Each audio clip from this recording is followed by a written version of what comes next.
I started going to a very, very dark place at that time. All of a sudden, this thing that was awesome and fun and was giving me so much pleasure turned into this like slave master. I was a slave to it, and it was a dark place to be. I became extremely depressed.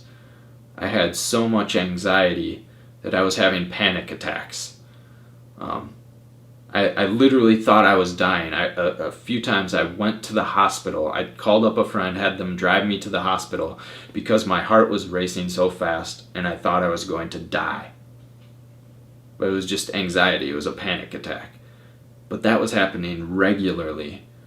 I was starting to hallucinate. Even when I was sober, I would be laying in bed and I would see like these shadowy demon-looking figures, faces coming out of the wall and stuff. It was terrifying. I thought I was losing my mind. Like, you don't realize how scary that is, to think that you're actually like losing your mind, that reality, you don't know what reality is. So I was terrified. But in my like twisted, delusional state, I just thought that the drugs were what was gonna like make me feel better. So I kept going back to that. I'm like, well, this is how I'm gonna fix the problem, by doing more of it. And it was insane, but that's what I kept doing. God had to have been watching out for me, even though I completely rejected him. I was an atheist at this point. I made fun of people that believed in God. Yet, somehow, I didn't end up in prison. I didn't crash my car and kill someone. I'm still alive, and so he was watching out for me even in the midst of the worst of my sin. A friend invited me to go test ride some dirt bikes, and I hadn't rode for a while, but I was like, yeah, that sounds awesome. I haven't done that in a while, and I remembered how much I loved it, and so I went, and we were riding these brand new bikes, and it was the last session of the day. I was trying out this bike, and I pull out onto the track, and my friend's right in front of me. I see him, and I'm like, oh, I gotta pass him, like that pride inside me. So I tried going off this jump, and I cross jumped it and crashed, and I shouldn't have. I just wanted to pass him right away. I wasn't patient at all. And there was some rider right behind me who couldn't get all the way, and he just smashed into me. And I was paralyzed instantly. And I knew I was paralyzed. I just had this thought like, crap, my life is never going to be the same. I don't even think I want to live right now. And it was the worst pain you can possibly imagine. Like, I don't think you can even imagine it unless you've been through it. It was so painful. I just wanted to die. And so I was airlifted to St. Mary's Hospital, part of Mayo Clinic in Rochester. And one of the last things I remember hearing is, you might not make it through this surgery. My vertebrae got pushed forward into my aorta, which is the biggest blood vessel in your body. And so if that would have burst, I would have just bled to death. So that's what I went under thinking about. And at that point, I was just like, well, if that's it, that's it. Whatever. I didn't have any inclination to pray. I didn't think about anything. I was just like, well, I guess this must be the end.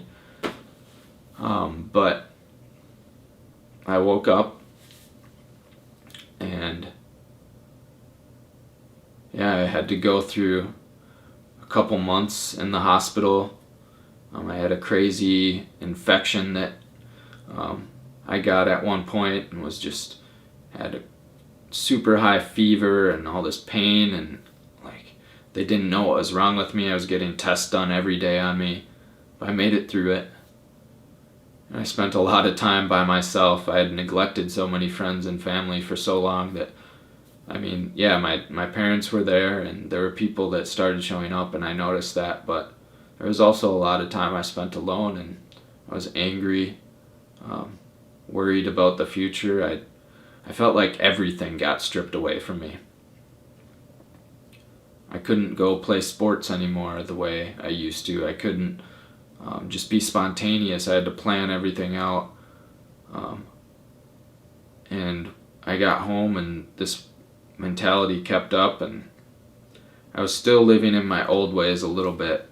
I pretty much stayed sober. I smoked pot a couple times to try and help with some of the pain I was having, but I pretty much stayed sober from that point on, which was a good thing. But again, there was nothing to fill that void that was left by that. I had been covering up any pain I was in with drugs and alcohol and pornography and sex and all this stuff for so many years that when it got stripped away from me, I was like empty and depressed to like an extreme level. So I started trying to fix this. I started getting into spinal cord injury advocacy to try and like find a way to make myself the way I was again. I started reading self-help books and trying weird things I found on the internet, like new agey sort of stuff, and none of it was working.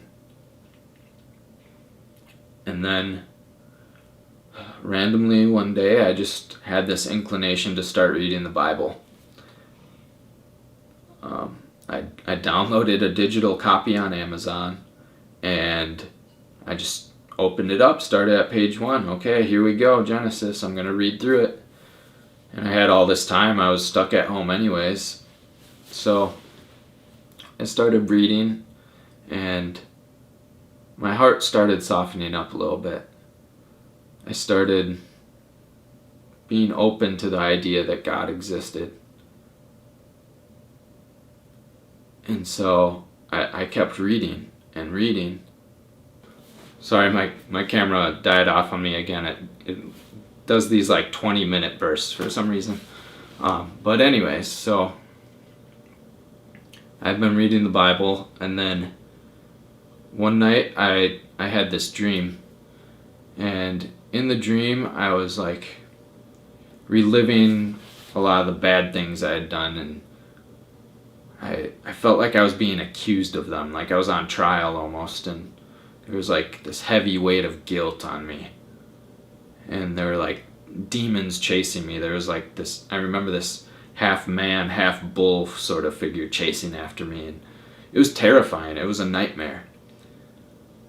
But all of a sudden I appeared in this like peaceful sort of garden area. It was bright and green and just very lovely, and I see this gravestone with the Celtic cross on top and a bright, bright light shining from behind it. And I just went up to it and I said, "Okay, God, I give up. I need the help of Jesus Christ." And the very instant I said his name, this just wave of cleansing went off inside. All of that stuff just disappeared. It vanished instantly. Like the instant I said his name, it was just gone. And I knew who he was. I didn't see or hear anything. I just knew. Whoa. Like, you're him? Whoa. I was blown away. It was so powerful. And I woke up and I'm like, what was that? Like, that wasn't a normal dream. I'm freaking out. I'm like scared and excited and full of all these different emotions, and I can't sleep. It's like 4 a.m.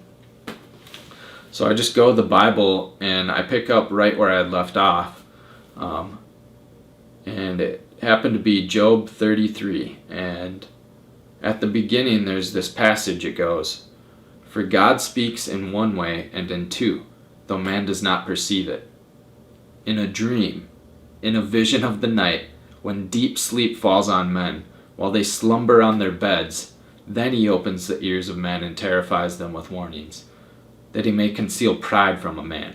He keeps back his light. He keeps back his soul from the pit, his life from perishing by the sword. I was just like, that's what just happened. And I started weeping. I'm like, this is real. Like, Jesus is real. And so I don't even know what to make of this. But I have hope for the first time in a long time. In years, I felt like this was the first real hope I had. And so I'm going through my day, like, just can't stop thinking about this, and I happened to see a picture my cousin posted on Instagram. It was in dedication to our grandpa who had passed away exactly 1 year earlier on that day. So I'm like, that's kind of strange. I saw this gravestone in this amazing dream I had. What's going on? And I talked to my mom about it and realized the exact time I woke up from my dream was the exact time my grandpa had passed away. So I'm like, what's going on here? This is strange. And I had never been to his gravesite, but I went that day. I never seen it, nothing, but the Celtic cross from my dream was on his gravestone. I was just like, okay, God, I get it. You are real. And my life changed dramatically after that. At that point, all I had was reading the Bible, but I started praying, and I believed he was real from that point on. And so I started seeking him, and he answered those prayers. I prayed for friends, and he gave me friends. I prayed for a church, and he gave me a church. He just helped me through so many things. He started freeing me from the addictions I had. I stopped looking at pornography. Like, haven't looked at it since. I have been sober like this entire time, and I have no urge to use anymore. He just freed me from these things that had been tormenting and enslaving me for so long. And he just works exactly as the Bible says he does. Like, he frees the captives. He sets the enslaved free. It's like, it's amazing. And even though I'm in a wheelchair now, like, I'm paralyzed, a lot of people think my life must be worse, but my life is so much better because I have hope. I have hope of a future. And I have hope of eternal life with God. And I don't have these addictions, these things I'm enslaved to anymore. Yeah, I'm not perfect. I screw up a lot. A lot of the habits I picked up are still with me, and I hurt people sometimes. But I also have a relationship with Jesus now, and he says we are new creations in him. I feel like a new creation. I feel like he completely transformed me. And I just want to make Jesus known to people. I want people to see how he can change their lives, your life. That's why I'm sharing this story. Some of that is very personal stuff that, it's embarrassing, and I feel bad about it, but the only reason I'm bringing it up is so that you can see that even the worst of people, the people who have done terrible, terrible things, no matter how far gone you are, Jesus can still heal you and transform you and give you new life.